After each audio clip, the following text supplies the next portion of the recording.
Hello, everyone, and welcome to my channel. This channel is going to be based on grief and your recovery from it. My name is Luann Heidinger, and welcome to all of you. I wish that you didn't have to be here, but I hope that I can give you some comfort, some normalcy, what is okay to feel, and how I'm feeling and how I'm dealing with things. I met my husband in 2005. We became friends. He had told me that he had hepatitis C. He could contracted that while in Vietnam serving in the military. Um, I read up on everything I could to try to help him, and he was actually going through a treatment at that time, and the treatment didn't work. He wasn't experiencing any symptoms at all. And we were married in 2007. Nothing, no symptoms, no nothing from the hepatitis C. We both got sick with pneumonia in March of 2014. Um, and we're experiencing like a stomach bug as well with this. So we had both taken Pepto-Bismol. And as y'all know, Pepto-Bismol causes you to have black stools.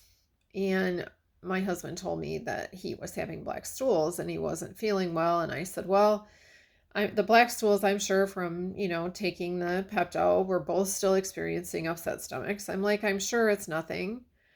And he was going to work.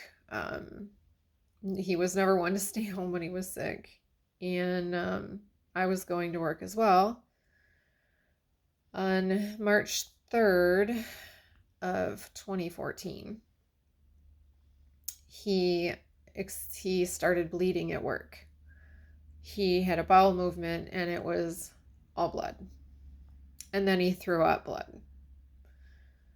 And instead of telling his work that this was happening, he told them that he was not feeling well. He needed to go home. And they asked him if, do you want us to take you home? Do you want us to take you to the hospital? He's like, no, I'm good. I'll be home and I'll let you know when I get there.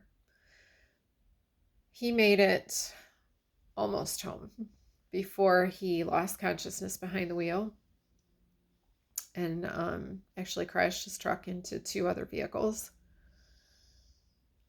He did survive that, and it put us in touch with a local doctor that treated him for, stopped the bleeding and started treating him for his hepatitis C again. He went through a treatment and the latest drugs. Our insurance was really good and we spent very little money for the treatment and it didn't work. Still numbers very high for hepatitis C. So we did another treatment. The next drug that came out, there was a 90% cure rate and it didn't work. And the local doctor referred us to the University of Michigan, and that started a 4-year journey of trying to get Chris a transplant. He needed a liver transplant. We jumped through hoops for 4 years. Every test, every treatment, they did everything. The 3rd year in, he got cancer of the liver, still in the parameters. They treated him, went through horrible treatments of experimental things to try to cure the cancer or get rid of it or keep it at bay long enough for him to be on the transplant list again. And it didn't work. And in January of 2020, the University of Michigan said there was no more they could do for him and just cut him loose. So we went local again to an oncologist that he had been treated by during this 4 years of being treated back and forth from the University of Michigan, which was a 3-hour drive from our house one way. They tried to do chemotherapy, asked why the University of Michigan never had tried chemotherapy. They'd only done all this experimental stuff, and he didn't tolerate it and was given 6 months to live at the end of February.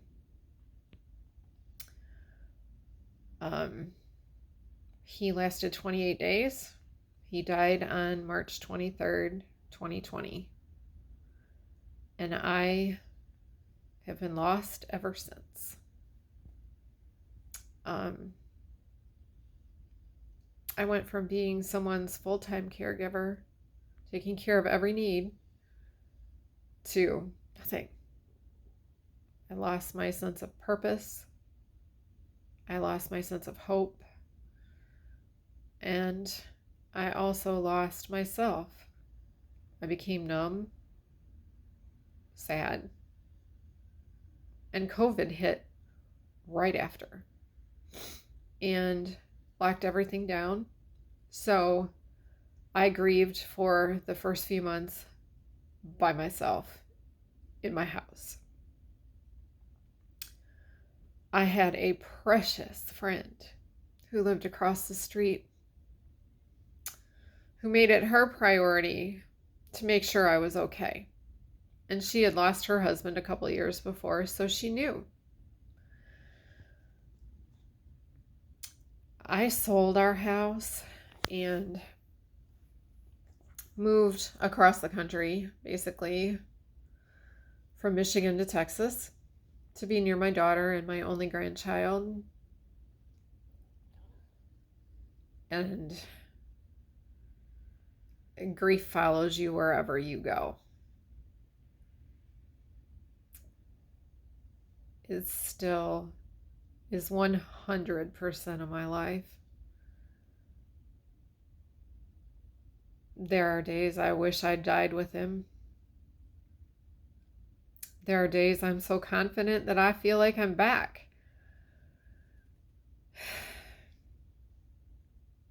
But it's just a journey.